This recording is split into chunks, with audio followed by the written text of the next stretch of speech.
Halo teman-teman, selamat datang di konten Candu Cerita Mantan Pecandu.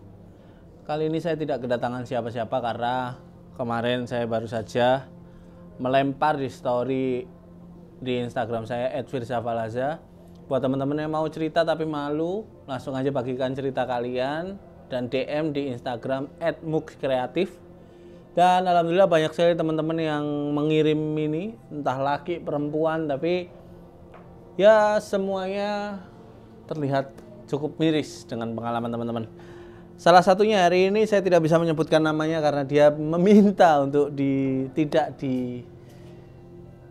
diberitahukan siapa dia gitu. Mungkin kita bisa sebut saja Randy lah ya, Randy editor kita ya.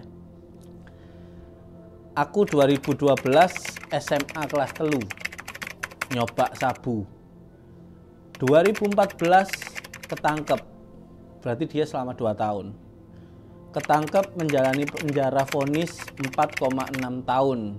Ngurus remisi dipotong jadi 2,9 tahun.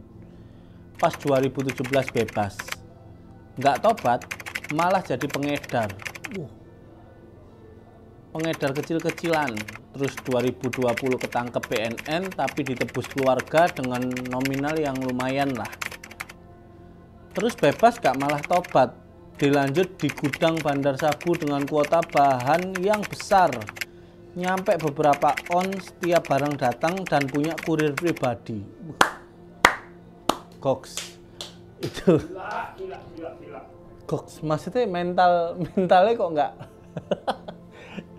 keren banget gitu ya mental ya, karena wis ketangkep satu, terus kedua ditebus keluarga. Nah mungkin karena masih andil keluarga, jadi teman-teman misalnya ada saudara kalian yang terjerumus hal-hal seperti ini dan keluarga nggak mau ikut mengurus, itu ternyata ada positif ya. Ini bukti nih dia ditebus sampai keluarga dengan nominal yang lumayan masih tetap nggak kapok gitu. Berarti ya keluarga cuek tuh positif bagi pengguna narkoba. Ben isok mandiri karena ditebus dengan nominal besar dan bukan uangnya sendiri, ya dia nggak akan merasa rugi dan terus ngejar kenikmatannya gitu. Kita lanjutkan. Singkat cerita 2021 akhir istri mau lahiran, mintalah cuti ke bos bandar biar nggak di-drop bahan dulu. Untuk sementara. Tanggal 1 Januari 2012 pas istri lahiran dan sialnya tanggal 2 Januari kurirku ketangkep pas melayani pembeli.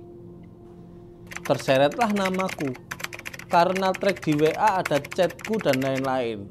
Padahal aturannya seharusnya gudang kurir nggak ada transaksi dengan siapapun, tapi ya kurirku nakal, jadi sial.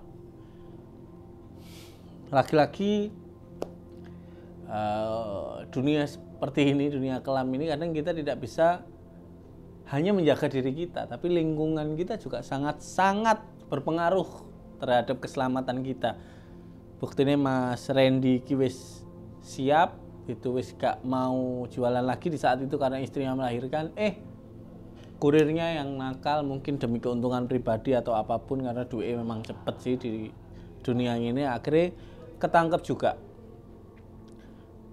Tanggal 4 Januari ketangkeplah aku dengan posisi anak umur 3 hari. Anjir, miris. Istri baru keluar dari rumah sakit. Kebayang gak bojomu? Berarti Mas Randy ini di tahap bojone, di momen bojone lahirno sik nampingi gitu ya, karena tanggal 1 lahiran, tanggal 2 dhek kecekel. Terus tanggal 4 Januari di penjara dengan posisi anak umur 3 hari. Kita nggak ngerti nih anak pertama atau anak kedua, tapi menurutku juga miris banget tuh. Momen-momen kita bahagia menunggu buah hati akhirnya tersita waktunya karena harus mendekam di penjara, sedangkan anak dan istri juga, anjir, perasaan istri juga pasti kalut bangsat. Koyok aku nih mari ngelahirno anakmu gitu, aku ngelahirno ini sesosok kecil yang tidak pernah berdosa, tapi kenapa kon nggak bisa mendampingi pertumbuhannya gitu. Kondisi pikiran wis gak karuan, antara gila atau mati. Aku inget anak istri pas dibawa polisi. Nyampe Polres nginep 3 hari di kandang macan kebanggaan Polres Tabes. Bahkan sampai semiris itu ya. Aku mesti kita kalau membaca tok mungkin ya cerita biasa, tapi nek ngebayangno ya apa coba, bojomu lahiran dan lagi telung dino kon kudu cabut, dan nggak mungkin kecekele sehari 2 hari, bisa jadi 3 tahun atau 2 tahun 9 bulan koyo kasusnya yang pertama gitu. Nah pasti kan selama 2 tahun 9 bulan dia skip akan pertumbuhan anaknya, sing mulai iso ngomong, mulai iso melaku, mulai usil, mulai iso kedip, mulai iso senyum. Dia benar-benar keskip gitu jadi seorang bapak gitu loh. Alasan apa maneh sing kalian lupakan atau kalian pegang? Alasan apa yang kalian pegang sehingga tetap menggunakan barang tersebut dengan kondisi keluargamu bisa terkorbankan kapanpun gitu? Bahkan bukan karena kecerobohan kurirmu gitu. Mungkin kalian wis menghitung matang-matang, tapi ngisoranmu kan belum tentu sewaspada awakmu gitu.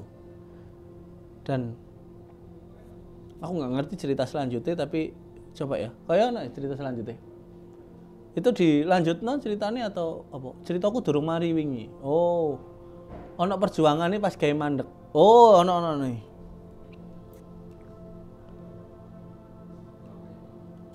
Singkat cerita, masuklah ke kandang macan Polres Tabes di ruang tahanan sementara. Di dalam ketemu 7 orang tahanan lain yang mayoritas pemain lama, jadi ada beberapa yang kenal. Tidur dempet-dempetan selama 3 hari, kayak orang gila, kepikiran anak terus. Yoyolah, sik 3 dino. Selama 3 kali ketangkep, baru ini ngerasa kapok dan super stres soalnya keinget anak terus. Tapi alhamdulillah 7 orang tahanan lainnya support, menghibur, ngajak ngobrol, ngalihin perhatianku biar nggak stres. Syukurlah kalian ketemu teman-teman sesama tahanan yang juga mengerti gitu. Oh ya, for your information, di tempat ini kita nggak tahu itu pagi, sore atau malam, soalnya cuma ruang kecil semacam box kontainer, isinya cuma blower sama jam dinding. Pipis pun diwatai botol dan tidur kumpul botol pipis. Anjir. Nang ngomong lo nih anak lah enak mas. Lanjut di hari ketiga, tiba-tiba bangun tidur aku sempat terlintas pikiran Nazar bilang, ya Allah kalau aku ini bisa pulang tanpa jalani hukuman dengan cara apapun, aku janji berhenti pakai narkoba apapun. Kalau aku ngelanggar, aku siap tangkap lagi dan siap nggak ketemu anak istri selamanya. Anjing. Aku mau coy merinding loh rek gitu. Kalian membayangkan aku merinding gak sih?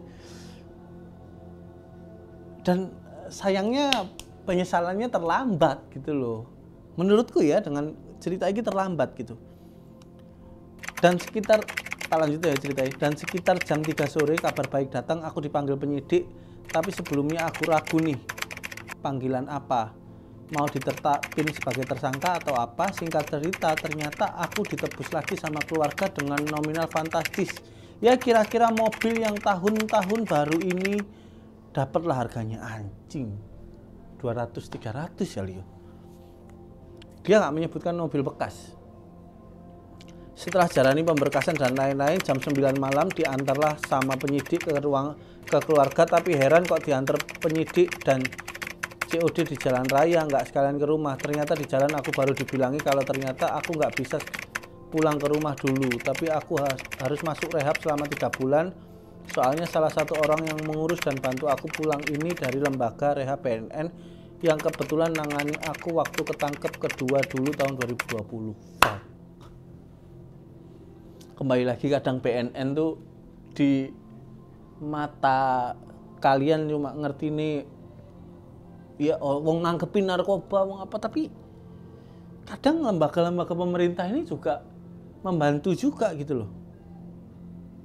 Dan bahkan di saat dia selesai mengucapkan nazarnya untuk nek aku lolos hari ini juga aku akan berhenti narkoba selamanya, siapa yang hadir saat itu? BNN yang membantu dia, meskipun lewat keluarganya, tapi BNN punya akses untuk itu.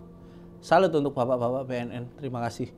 Malam jam 12 nyampe di tempat rehab. Awalnya mikir ini tempat semacam pondok pesantren atau apa, soalnya lihat desain ruangannya kok semacam rumahan biasa.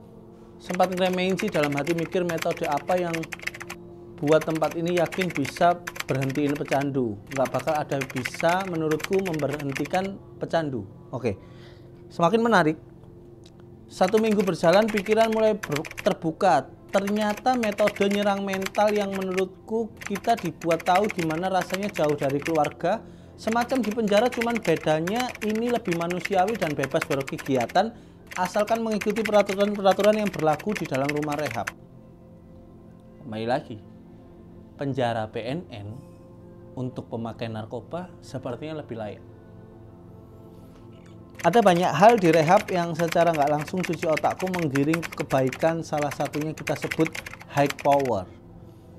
Penjelasan menurutku pribadi, high power itu suatu pikiran yang ditanamkan di otak yang bisa mencegah aku balik pakai narkoba lagi. Kalau contoh pengalamanku, kayak rasa stres waktu di kandang macan, kepikiran anak dan nazarku. Jadi ingatan-ingatan itu tak tanamkan kuat di pikiranku biar suatu saat kalau aku pengen narkoba lagi, aku keinget mau menazar sama Allah yang notabene nazar itu janji ke Allah. Dan kalau aku mengingkari nazarku, imbasnya aku ketangkep lagi dan ingat sedihnya masuk penjara pisah sama istri. Anjir, aku mau coy. Sedih banget ya. Dan alhamdulillah high power itu sudah berhasil menemani pemulihanku. Berjalan selama 1,8 bulan ini bersih tanpa narkoba, bahkan miras sedikit pun. Anjir, mataku berkaca-kaca teman-teman. Fuck lah. Anjing, kenapa nangis aku? Selain memegang prinsip high power yang tidak dapat dari rehab, kita yang juga butuh support system dari orang terdekat. Oh, selain memegang prinsip high power yang tak dapat dari tempat rehab, kita juga butuh support system orang terdekat. Kalau aku support system dari istri dan orang tua yang Masya Allah support terbaik mereka. Jadi saran kalau teman-teman pengen berhenti narkoba yang belum menikah, segera cari pendamping atau mendekatkan diri ke keluarga. Keren Mas Randy, luar biasa teman-teman. Ternyata mungkin cerita dari Mas Randy ini menegaskan bahwasanya tidak perlu untuk kalian mungkin yang masih beruntung tidak seperti Mas Randy harus mengalami hal yang menyakitkan dulu sehingga hati kalian akhirnya terbuka dan berucap nazar janji terhadap Tuhan gitu. Tanpa harus kalian mengalami itu, kalian bisa mendengarkan saja cerita dari Mas Randy dan bisa membayangkan betapa menyakitkannya kalian hidup terkurung jauh dari keluarga, terutama anak yang baru lahir. Ini darah dagingmu, cuk, gitu loh. Masuk kon rela ninggal gitu. Anakku lahir oleh pirang dino, aku nge-MC nang tengah laut di kota di Pulau Bali itu wis kepikirannya gak karuan gitu. Yang suatu saat aku iso video call apa mana nang penjara, dan sebagai seorang bapak juga aku ngerti betapa sedihnya itu gitu. Dan kembali lagi ya, Mas Randy sudah sembuh. Kita apresiasi Mas Randy. Semoga teman-teman yang lain juga menyusul, karena apapun itu percayalah teman-teman, enak-enak narkoba adalah paling enak kumpul sampai orang-orang yang kita sayang.